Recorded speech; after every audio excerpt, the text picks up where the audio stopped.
Doctor Mohammad Yunus সারা বিশ্বের world leader রাষ্ট্রপ্রধান তার পয়সা দিয়ে তার বক্তৃতা শোনে, আমাদের দেশে শোনাতে পারেন না কেন? আস্থার সংকট জনগণের পুরা, ম্যানেজও করতে পারতেছে না, ছাড়তে হচ্ছে না। এই অবস্থায় দেশ সব সেক্টর দেখেন, এমন একটা সেক্টর বলবেন না। এই যে ফয়েজ সাহেব বলতেছে সব হবে, উনিও কিন্তু বলতেছে হবে। হ্যাঁ, আরে হবে, 7 মাস পরে আবার হবে কি? 7 মাস পরে যিনি পারেন নাই রিপ্লেস করেন। আপনাকে 21 দিন নিয়ে 18 কোটির লোকের দেশ চালাইতে কইছে কে?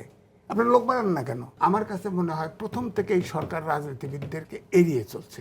রাজনীতিবিদ যতই দুর্বৃত্ত হয়, দেশ তো ফাইনালি তারাই চালাবে, তাদের ঠিক করেন, কিন্তু সেই পথে যায়নি। দেখেন একবার পরে, বহুদিন পরে তাই কি আসলে নতুন রাজনীতিবিদ তৈরি হচ্ছে? আচ্ছা, সংস্কার কমিশন রিপোর্ট দিছে না, সংস্কার রিপোর্ট দিছে না কত দিন আগে, গত মাসের মিটে না, এ পর্যন্ত আর একটা আট ডাকছে, আট ডাকে নাই তো।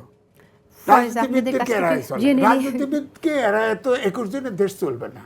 ডক্টর মোহাম্মদ ইউনূস সারা বিশ্বের ওয়ার্ল্ড লিডার রাষ্ট্রপ্রধান তার পয়সা দিয়ে তার বক্তৃতা শোনে, আমাদের দেশে শোনাতে পারেন না কেন? কারণ উনি কোনো কথা মেয়ে ছাড়া বলে না। এখন হতে পারে, অমুক দিন হইতে পারে, এটা এতদিন হবে তা করলে না, হ্যাঁ এটা অমুক দিনে হবে এ কথা বলে না। এইটি হলো মূল সমস্যা, অর্থাৎ আস্থার সংকট জনগণের পুরা, ম্যানেজও করতে পারতেছে না, ছাড়তে হচ্ছে না। এই অবস্থায় দেশ সব সেক্টর দেখেন, এমন একটা সেক্টর বলবেন না। এই যে ফয়েজ সাহেব বলতেছে সব হবে, উনিও কিন্তু বলতেছে হবে।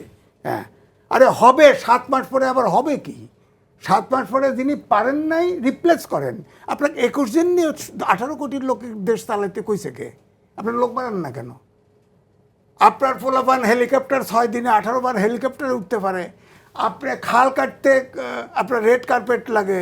হ্যাঁ, আপনার বালু মহলের ভিতরে এখন পুলিশ দুদুকে পর্যন্ত তদবির যায়, এই তদন্ত করেন না, এগুলো বন্ধ করতে পারেন না কেন? পারেন না কেন? আমি তো সব জায়গায় আউলে ফেলছে, সব দেশটা পুরোটা আউলে গেছে। আবার বলতেছে ইলেকশনে দেখেন ডিসেম্বরে হইতে পারে, আপনি রোড ব্যবসায় দিয়ে ফেলান, তাহলে তো একটা স্বস্তি আসে। শোনেন, কোনো ব্যবসায়ী লোকাল হোক আর বিদেশি হোক, যতক্ষণ পর্যন্ত রাজনৈতিক স্থিতিশীলতা না আসবে দেশে, ততক্ষণ পর্যন্ত কোনো ব্যবসা বাণিজ্য ইনভেস্টমেন্ট কিছু হবে না, এবং সেটাই চলছে। আমরা একটা লিন পিরিয়ড চলছে। এই বিষয়ে আমরা কথা বলবো, কিন্তু আপনার কি মনে হয় যে সরকার কেন বলে হতে পারে? নিশ্চয়ই কোনো কারণ আছে, এবং কারণের উপর নির্ভর করেই হতে পারে কথাটা। ওই মেয়ের ভিতরে আছে, মেয়ের ভিতরে কোনো কিছু পরিষ্কার নাই। প্রথম থেকে যদি খেয়াল করেন, তাহলে আমার কাছে মনে হয় প্রথম থেকে এই সরকার রাজনীতিবিদদেরকে এড়িয়ে চলছে।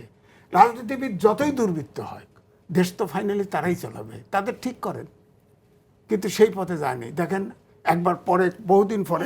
তাই কি আসলে নতুন রাজনীতিবিদ তৈরি হচ্ছে? আচ্ছা, সংস্কার কমিশন রিপোর্ট দিছে না, সংস্কার রিপোর্ট দিছে না কত দিন আগে, গত মাসের মিটে না, এ in আর একটা আট ডাকছে, আট ডাকে নাই তো।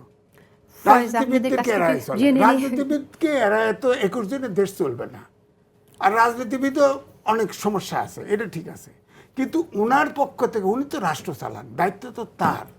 হ্যাঁ, তো কোনো সেক্টর তো ম্যানেজ করতে পারতেছে না।